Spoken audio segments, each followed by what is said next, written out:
en ramas más pequeñitas y también llevan nutrientes, ¿no? Oxígeno, y pasan a también por ahí las células sanguíneas. Y miren cómo los glóbulos rojos, ustedes se pinchan y sale sangre, ¿no? Pero ¿qué se ha lesionado? Un vaso. Un pequeño vaso, porque no ha sido un vaso de la arteria, ¿no? La estructura de los vasos sanguíneos. En las arterias tenemos que hay algo muy importante, que son la túnica íntima, la túnica media y la adventicia, ¿no? Entonces, la túnica íntima está formada por el endotelio, la lámina basal, ¿no? Y tenemos el tejido conectivo, que luego tiene una actividad metabólica importante, la túnica íntima. Luego la túnica media, van a ver que está formada esta capa por formaciones concéntricas de células musculares lisas, ¿no? Y que ellas tienen elastina, fibras reticulares, riotroglicanos, y por eso que aquí también, en esta capa concéntrica de células musculares, es importante el colágeno, que le da la tonicidad a nuestros músculos, que cuando este colágeno va disminuyendo, y en las mujeres tiene que ver mucho el colágeno también con el estrógeno, por eso que en las mujeres mayores su piel se torna más flácida, la piel de la cara se pierde su tonicidad, ¿no? Entonces eso ocurre porque esas fibras musculares han perdido el colágeno, ¿no? Luego tenemos la adventicia, compuesta por tejido conectivo, por fibras de colágeno y fibras elastinas. Esta adventicia también, porque es la que está en la parte externa del vaso, ¿no? Entonces, esas son las capas importantes de los vasos sanguíneos. Luego tenemos, miren, aquí hay una placa calcificada en un vaso, este es un vaso sanguíneo, pero miren, se ha formado una placa ya, una película que se ha adherido a la pared del endotelio. Entonces, vamos a ver que aquí el pasaje de sangre va a ser solamente en esta zona donde ven ustedes de color blanquecino. Va a estar obstruida ya gran parte del pasaje porque se ha calcificado, ¿no? Esta zona que probablemente era colesterol y luego se ha calcificado.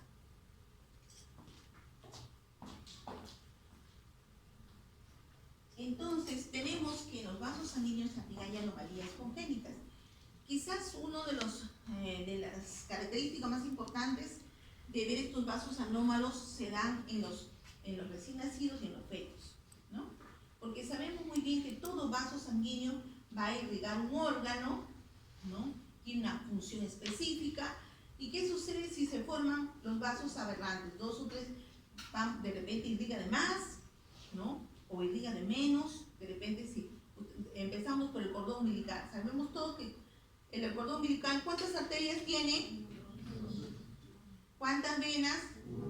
Una, ¿no es cierto? Pero cuando ya se trata de los órganos es diferente en el cuerpo humano. Siempre una vena va acompañado de una arteria en el paquete vascular con un nervio. Okay. Muy bien. Entonces, los vasos anómalos tenemos que pueden ver vasos aberrantes, con duplicación. Puede haber que haya doble arteria, ¿no? En alguno de los órganos, ¿no? De repente a nivel de la arteria umbilical, puede haber doble arteria, ¿no? Son patologías aberrantes, o sea que no deberían de estar, pero ocurren, ¿no? Aneurismas en fresa se deben a zonas de debilidad focal, ¿no? Congénita o en las paredes de los vasos. Tenemos aneurismas en fresa que a veces hay en la cara de los niños, que ahora van a ver más adelante en una imagen. La fístula arteriovenosa, que es una comunicación anómala entre una arteria y una vena, ¿no?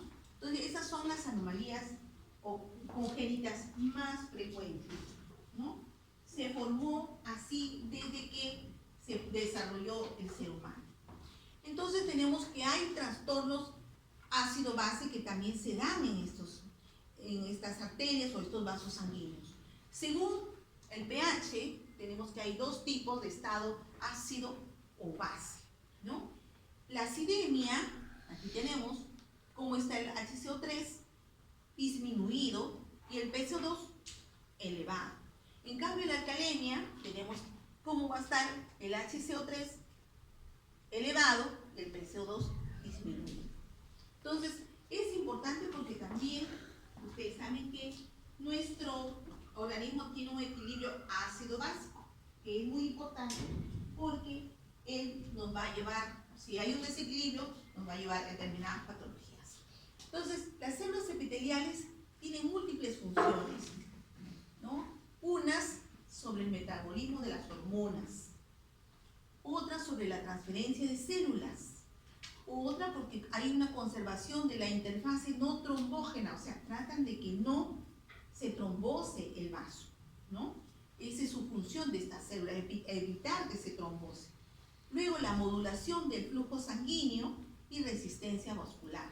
¿Ya? Modula el flujo, puede ser que lo mande en mayor cantidad o en menor cantidad.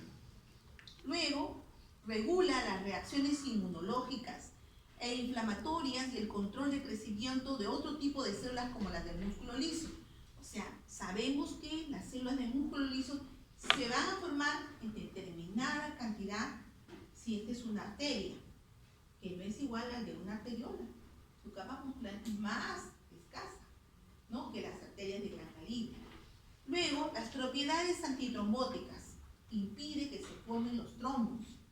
Si bien es cierto que aquí hay una fuerza entre que algunos tratan de que se formen porque las grasas tratan de sí solidificar, pero los células epiteliales tratan de inhibir esa solidificación, tratando que estas no realmente se desintegren. Entonces, es importante, por eso ahí nuestra dieta es importante.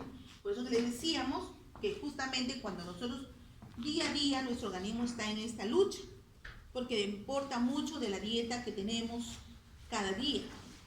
Imagínense que ustedes se han comido un pollo a la brasa y se han tomado Inca Kola bien helada, ¿cómo estarán sus pobres vasos?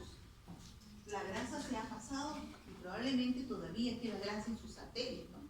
Pero si ustedes se han comido un pollo a la brasa y se han tomado de repente un té verde, un té o algo caliente, las grasas, o se han tomado un vaso de vino, es lógico, la grasa la han eliminado. El vino tiene la potestad y tiene la facultad de no unirse a las grasas, lo elimina. Por eso es que muchos, y en muchos lugares, por ejemplo España, que hizo muchos estudios al respecto, cada vez que iban a almorzar, ustedes encontraban una jarra de agua mineral o una jarra de vino. Ese era así como aquí los tomamos y con una Inca Kola o una chicha, para ellos es el vino como un líquido especial, ¿no?, de su dieta.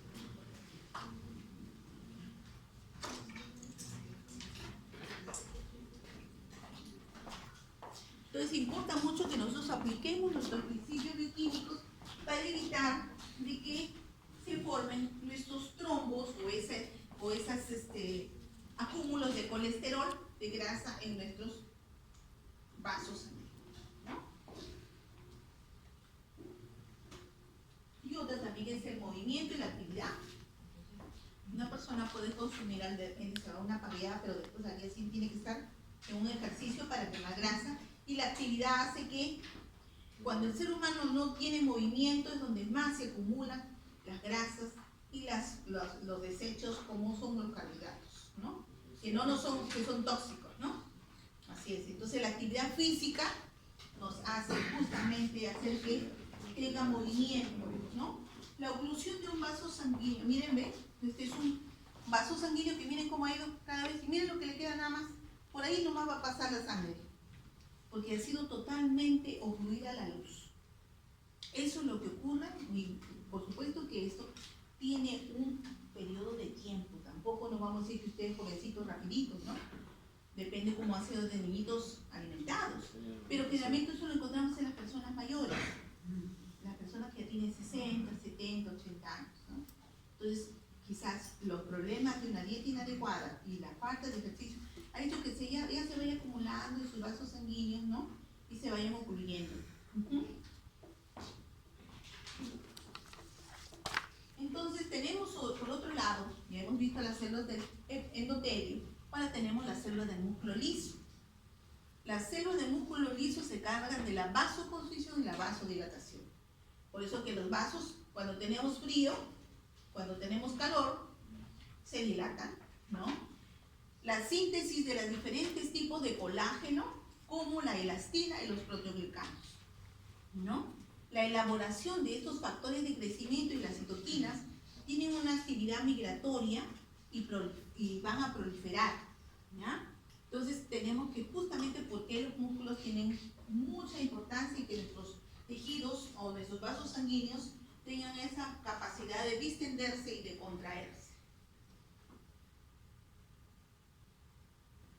Dentro de ellos tenemos que hay unos promotores, que son las interleucinas o interleuquinas, entre ellas la número 1, porque hay varias interleuquinas, ¿no?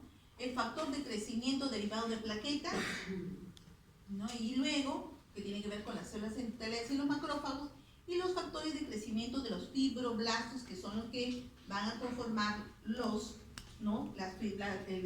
Justamente la parte muscular, ¿no? Entonces, tienen ahí que son los promotores y activadores de la función que tienen. Y tenemos otros que son los inhibidores. En los inhibidores tenemos que está el sulfato de parán, el factor relajante, el ácido nítrico, el endotelio, el interferón gamma, el factor beta transformador de crecimiento, ¿ya?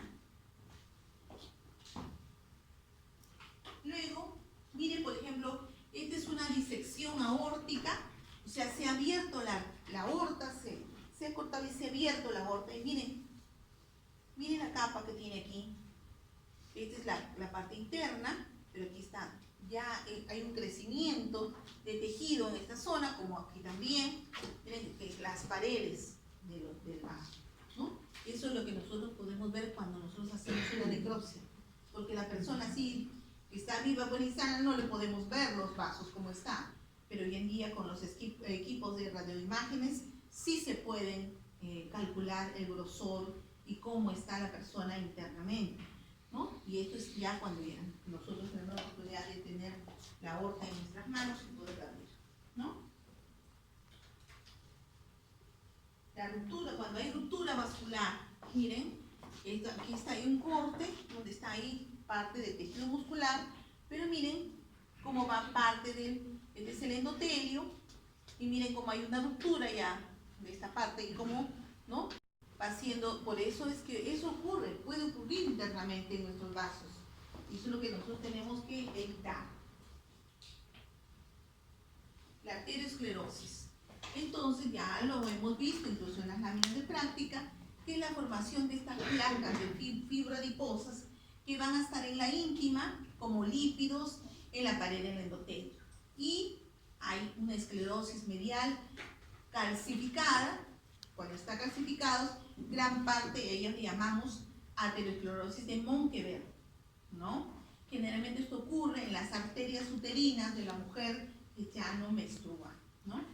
La arteriosclerosis de vasos pequeños, es una arteriosclerosis de vasos más de pequeño calibre. Entonces, miren como aquí, cuando vemos la pared de un vaso, miren, es la zona del endotelio, pero miren cómo vamos, estos espacios blanquecinos que vemos es el acúmulo de lípidos o de colesterol, el cual está aquí en la pared integrado, ¿no? Y que va a impedir un poco la facilidad de la elasticidad del vaso.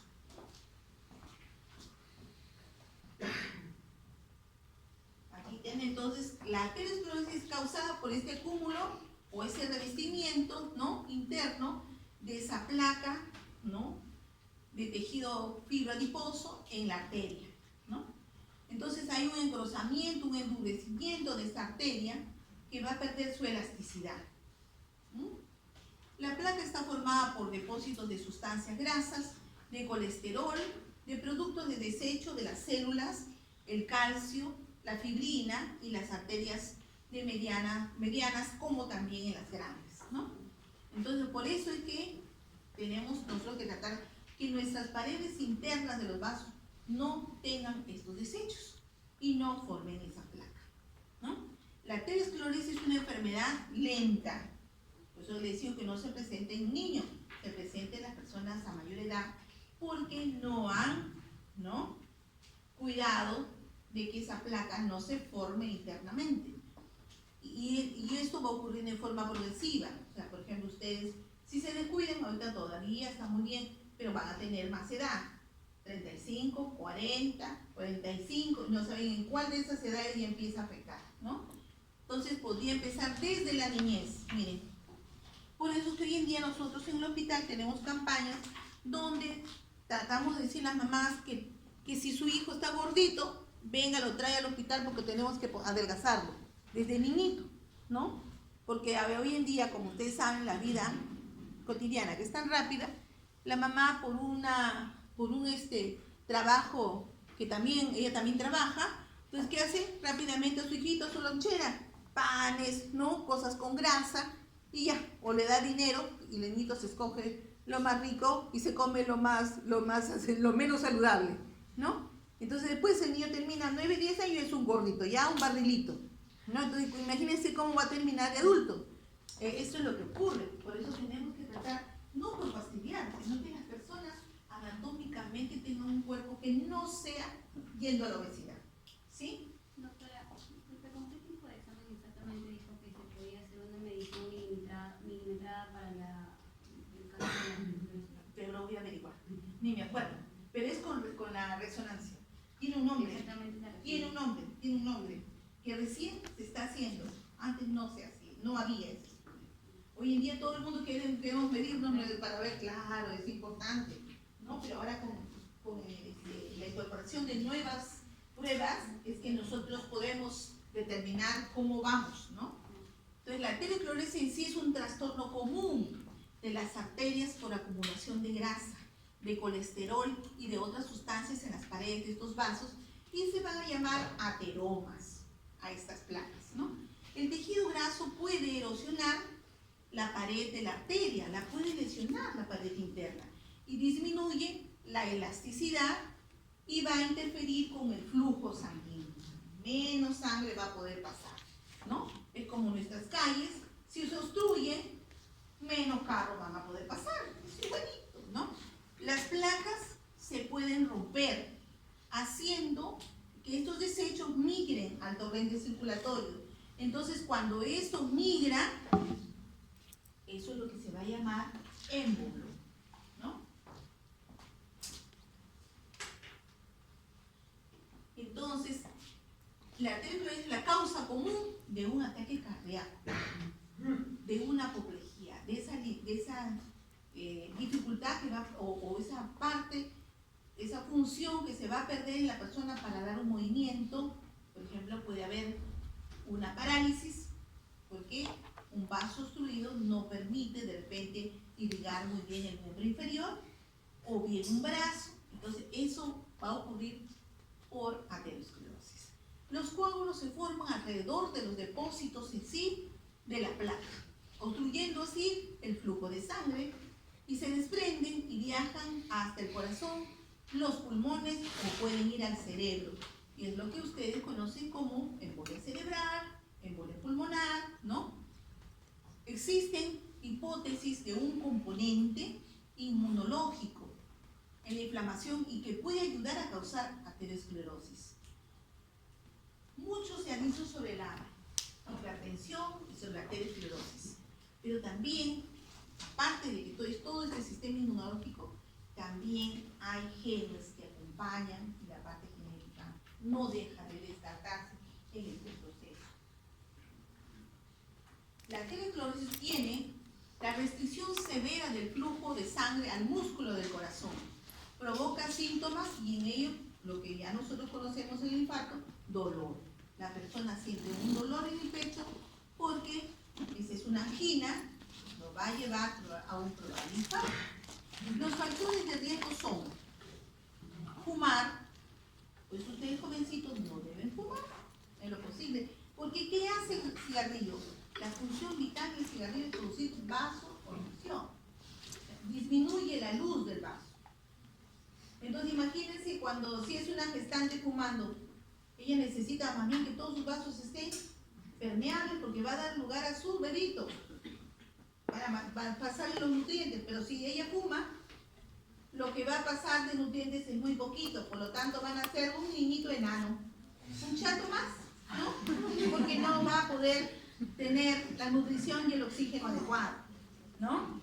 La diabetes tenemos que es otra patología que produce, es un factor de riesgo de que estas personas con diabetes puedan tener arteriosclerosis, ¿no?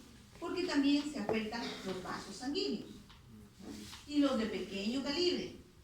Luego tenemos la obesidad, como ya habíamos hablado, igual, la obesidad, la gordura. También la grasa impide que los vasos puedan ser permeables, porque la gordura es tal que los vasos se van quedando cada vez obstruidos por el volumen de grasa. Entonces la obesidad tampoco es recomendable, ¿no? Es un factor de riesgo. Los niveles altos de colesterol. Hay personas que no pueden ser gordas, pero sin embargo el colesterol está elevado, porque el problema es interno en sus vasos sanguíneos o problemas metabólicos por el cual no degrada las grasas. Ahí tenemos que hacer un estudio, ¿no? Luego, dieta alta en grasas. Hay personas que todo comen fritura, hoy día fritura, mañana fritura pasada. Entonces, las frituras y las grasas hacen de que tengan problemas de aterosclerosis. Otro de los factores que Estados Unidos había estudiado era por qué las personas mayores ya no deben consumir leche, porque la leche los podía llevar al cáncer y los puede llevar a aterosclerosis, porque la leche también tiene grasa. Pero si toman una leche super light, mírenla, la leche super light casi no tiene grasa y no hace nada. En cambio la leche entera sí hace nada, y esa nada es la grasa justamente ya en conjunto, ¿no? Entonces por eso es que decían que, y ustedes miren, dejen una nata en un vasito y le va a poner dura como una calcificación, y eso mismo produce nuestros vasos. Ahora, si fuera que alguien toma leche y hace ejercicio, bueno, todavía va liberando, pero no siempre. Por ejemplo, tenemos momentos como ustedes ahorita que están sentados, ¿no? Y la actividad es todavía muy nula.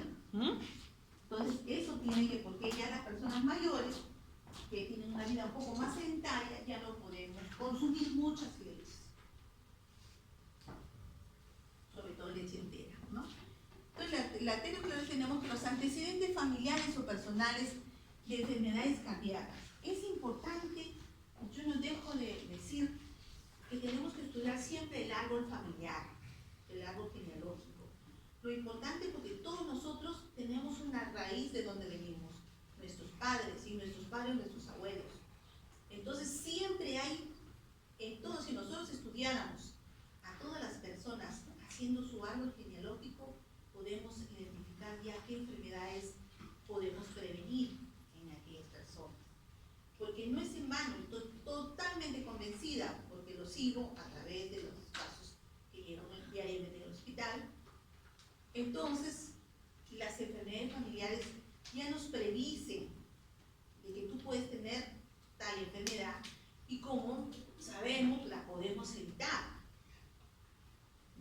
Entonces, hay personas que ya el abuelo se murió de infarto, de repente el papá todavía está bien, pero tiene hipertensión, y el hijo es probablemente un paciente también con problemas cardíacos o hipertenso. Entonces ya sabemos que si eso va a ocurrir, tenemos que guiar desde muy jovencito a una dieta, un estilo de vida muy saludable que impida que se repita lo mismo, ¿no? A pesar que sus genes ya tienen predisposición hacia ello, ¿no? Eso es lo que tratamos de hacer.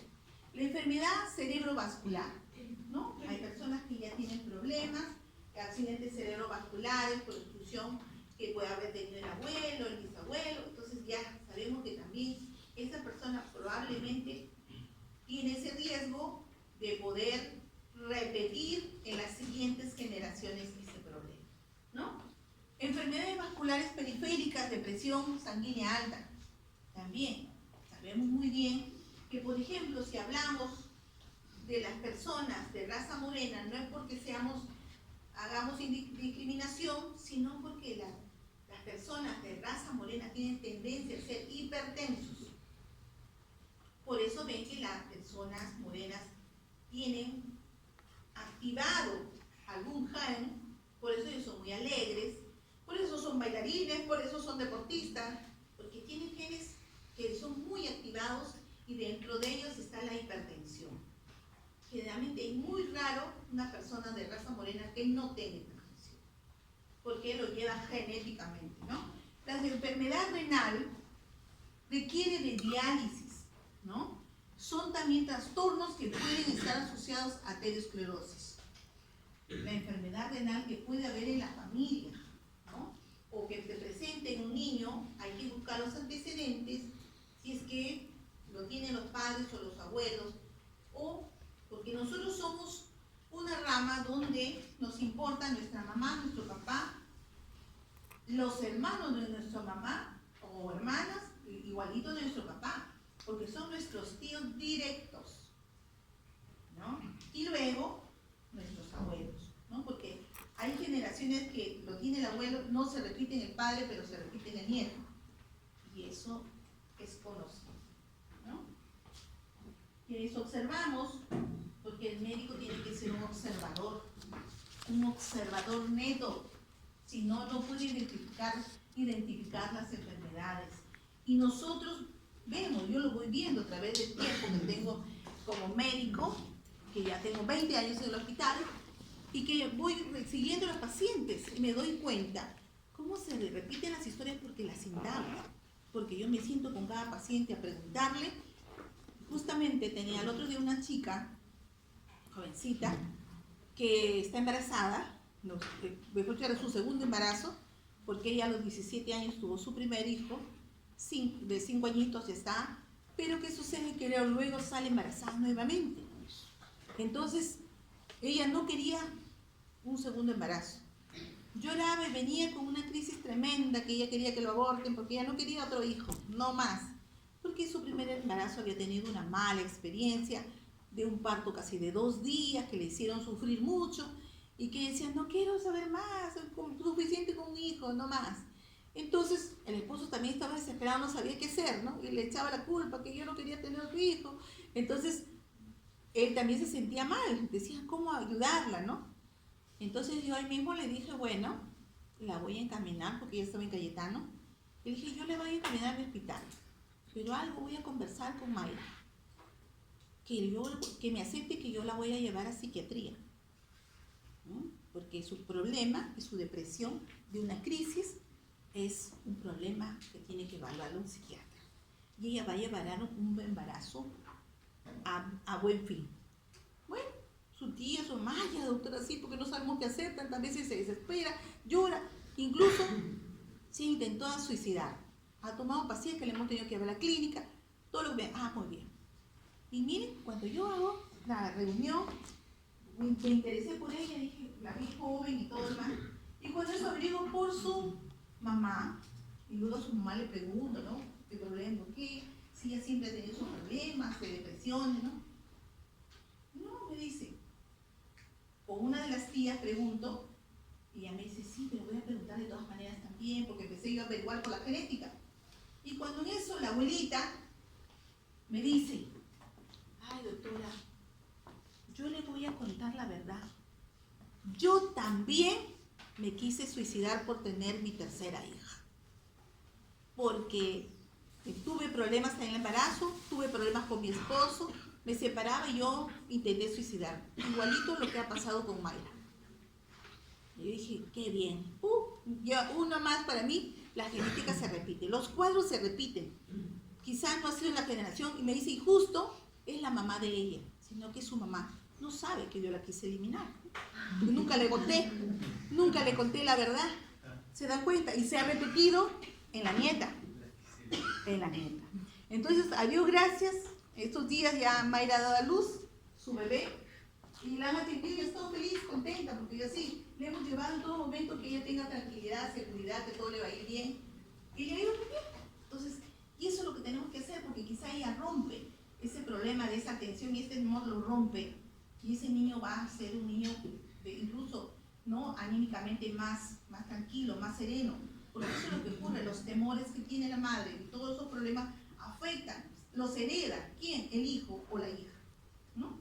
Entonces tenemos que tratar de que las cosas se modifiquen, ¿no?, para que la persona en sí se sienta mejor, ¿no? Veremos ahora cómo será el seguimiento del bebé, que lo vamos a ver, porque yo lo voy a seguir, ¿no? Para darme, es la única forma como ustedes tienen que llegar a ser médicos, en hacer el seguimiento de qué pasa con esto, ver el proceso. Es donde uno aprende. No que hoy día lo veo, mañana ya me olvido, no es así, porque no aprendemos. Aprendemos cuando seguimos. Ustedes tienen que seguir a su paciente y ahí les va dando, es un libro abierto. Cada vez, ay, ¿qué es esto? Encuentran la explicación y así van indagando y aprendiendo del aspecto médico que es tan voluble y variable. La hipertensión, cuando la presión diastólica, vamos a ver que es importante, presión diastólica y la presión sistólica. Entonces la diastólica es mayor, no, la sistólica es mayor de 90. ¿Sí? Y la diastólica mayor de 140. Entonces, tenemos que la base es 9,4 como límites, ¿no? Para alguna persona puede ser que tenga 12,8 como basal. Ustedes, por ejemplo, como son jovencitos, deben estar en 12,8, 12,7, 11,7. Ese es el valor que ustedes deben de tener. Pero si yo encontrara por ahí un 9,4, 9,6, no, ¿qué está pasando? Esa es hipotensión, ¿no es cierto? E hipertensión, donde hay más hipertensión o la presión un poco más elevada, y es normal para ellos las personas que viven en la sierra, ¿no? Porque ellos como viven en altura, su presión puede ser un poquito más alta, pero porque es normal, por medio de la presión atmosférica que ellos viven, ¿no? Entonces tenemos que el 25% de la población en general es hipertensa. Miren, el 25% de la población, ¿no? Y generalmente son hipertensas, lo que yo les decía, las personas de raza negra, y van aumentando con la edad. Generalmente cuando ustedes estén en un hospital, personas de raza morena la van a tener en su consultorio, porque es así, ya está evaluado, ¿no? La hipertensión secundaria se debe a trastornos que haya, porque hay una hipertensión primaria y una hipertensión secundaria. La hipertensión secundaria se puede deber a trastornos de las suprarrenales, ¿no? O también que hay un aloperidismo primario, ¿no? Entonces, que después las vamos a ver, realmente esto también lo vamos a estudiar después, posteriormente, ¿no? ¿Qué pasa con estos pacientes?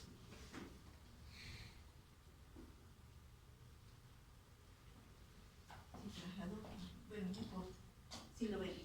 Entonces, la hipertensión arterial también tenemos que puede estar presente en el síndrome de Cushing, en el feocromocitoma, que es un tumor, ¿no?, a nivel cerebral.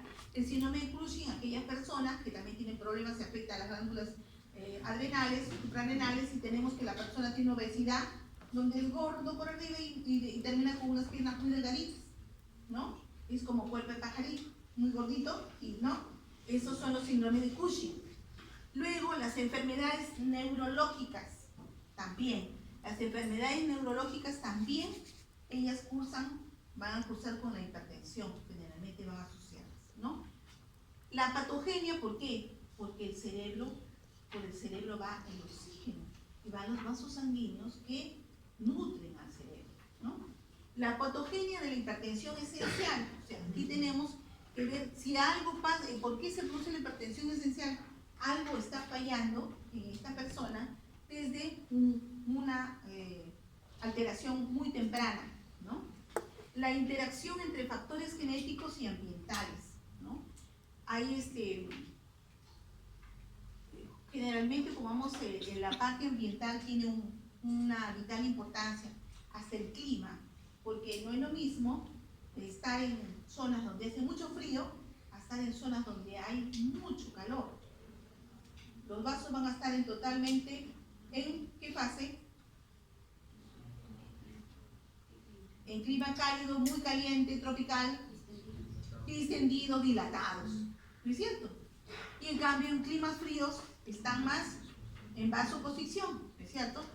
Entonces, por eso que el calor tiene mucho que ver con que la temperatura de la persona varía, ¿no? El gasto cardíaco también. No es lo mismo el gasto cardíaco de aquella persona que va de repente como un piloto, ¿no? Sentado, que aquel que está de repente en una competencia. El gasto cardíaco es mayor, la actividad es mayor, ¿no es cierto? La resistencia periférica total, que puede ser una resistencia arteriolar o también depende del calibre del vaso, ¿no? A mayor calibre, mayor cantidad de sangre, menor calibre, menor cantidad de sangre, ¿no? Luego tenemos que en la hipertensión arterial, tiene que ver el sistema de la renina-angiotensina, ¿no? Y acá tenemos que la angiotensina 2, las catecolaminas, los tromboxanos, leucotrienos y la endotelina tienen vital importancia en el aspecto, ¿no?, de la fisiopatología para que la hipertensión esté controlada, ¿ya? Los agentes vasodilatadores tenemos aquí justamente las quininas, ¿no?, o interleuquinas, y las prostaglandinas y también el nitrógeno del óxido nítrico. Y también tenemos aquí que la renina y las células de juxtaglomerulares del riñón van a hacer que transformen este angiotensinógeno plasmático en una angiotensina 1 y luego a angiotensina 2, que va a estar incrementada en los casos de hipertensión. Y luego tenemos que hay dos tipos de aterosclerosis, donde puede ser una aterosclerosis hialina y una aterosclerosis hiperplástica, ¿ya? En la patogenia dicen que hay algunas hipótesis. Uno dice que es porque hay una lesión endotelial crónica focal. O sea, hay algo que está lesionando constantemente al endotelio vascular, ¿no? Y otro es que hay un incremento del paso de las lipoproteínas al interior de la pared del vaso, que son generalmente las que son de baja, ¿no?, de baja densidad, las grasas de baja densidad. Luego tenemos la proliferación de células del músculo liso en la íntima, ¿no? Entonces, prolifera mucho el músculo, entonces, ¿qué va a pasar? Que va a disminuir la luz vascular. ¿Y eso dónde ocurre? ¿Dónde prolifera mucho el músculo? ¿En dónde? ¿Ah? Por ejemplo, cuando hay el crecimiento del leiomioma, ¿qué tiene el leiomioma? Está alrededor de un vaso. Y es el vaso, la pared del vaso, del tejido muscular, el que se crece y se va formando el mioma. Entonces, ese es un crecimiento de las células musculares. Entonces, en la patogenia tenemos que hay fuerzas deslizantes del flujo turbulento de la permeabilidad endotelial, ¿no?, y el recambio de células. Vamos a ver que eso se produce, ¿no?, en la luz del vaso. Hay trastornos en la expresión del gen de las moléculas de adhesión, proteínas de coagulación. Entonces, hay moléculas que permiten la adhesión de los glóbulos rojos y leucocitos, pero también hay otras fuerzas que impiden que estos se acumulen y se formen los trombos. Siempre va a haber que unos favorecen y otros al contrario, ¿no? Por eso que la sangre es líquida, ¿no? Entonces luego tenemos que la hiperlipidemia participa en la aterogénesis, claro. Entonces por eso es que nosotros no podemos tener exceso de grasas porque nos va a llevar a formar el ateroma, ¿no? La hiperlipidemia crónica, o sea que constantemente haya consumo de grasas, ¿no?, lo que va a motivar que esto sea, ¿no?, propenso a formar justamente cuadros de aterosclerosis.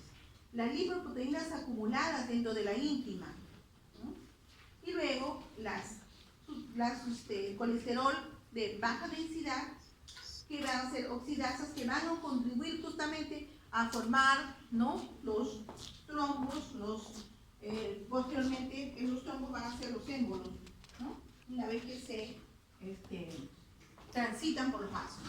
Luego tenemos que los macrófagos ingieren rápidamente, ¿no?, son ingeridos por el medio receptor.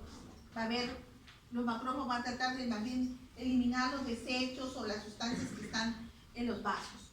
Y son quimiotácticos por monocitos circulantes, ¿no? Los monocitos circulantes van a tratar de justamente favorecer, ¿no?, que haya, ¿no?, esta propiedad.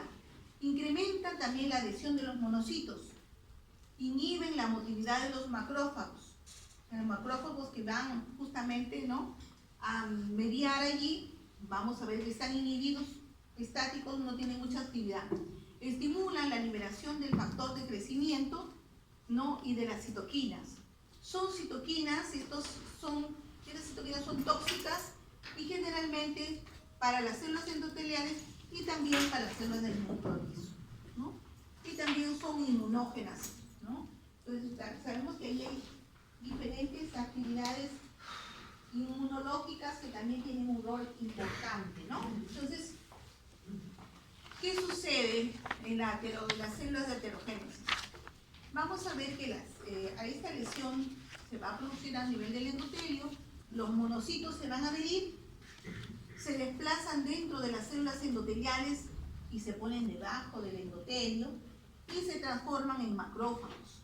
Estos macrófagos, que ya lo hemos visto algunas veces en las láminas de práctica, con las lipoproteínas, estos macrófagos se van a llenar de grasa y con grasa de baja densidad, y van a hacer estas células espumosas que se ven como espacios en las láminas, ¿no? No se tiñen con la coloración HE, pero sí con la coloración de Sudán, ¿no? Los macrófagos producen una interleuquina, que es la interleuquina 1, y el factor de necrosis tumoral, que se incrementan la adhesión de los leucocitos, las quinosinas, que son de la proteína 1 quimiotáctica, los monocitos, y, ¿no?, ahí se organiza justamente esta heterogénesis. También intervienen los linfocitos T, CD4 y CD8, que están también presentes en los adenomas, ¿no?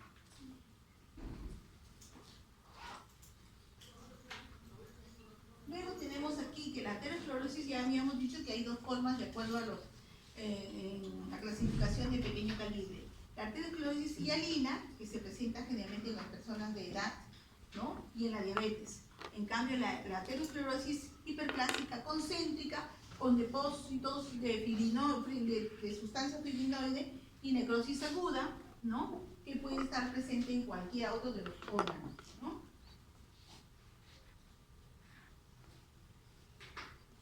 Entonces, luego que ya hemos visto más o menos qué pasa con los vasos sanguíneos, ¿por qué se producen las vasculitis?, ¿no?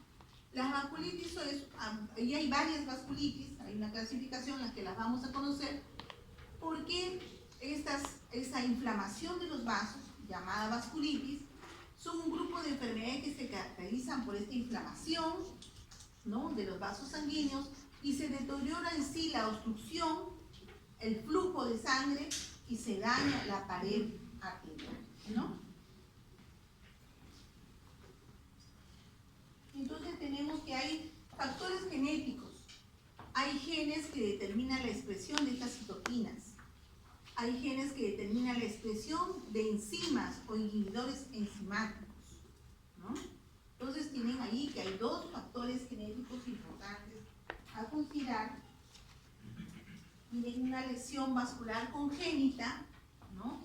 Miren, una lesión que parece imperceptible, pero acá también hay otra, pero sin embargo ya están esas lesiones que van a ser vistas probablemente al comienzo por el dermatólogo y luego por el médico internista, ¿no?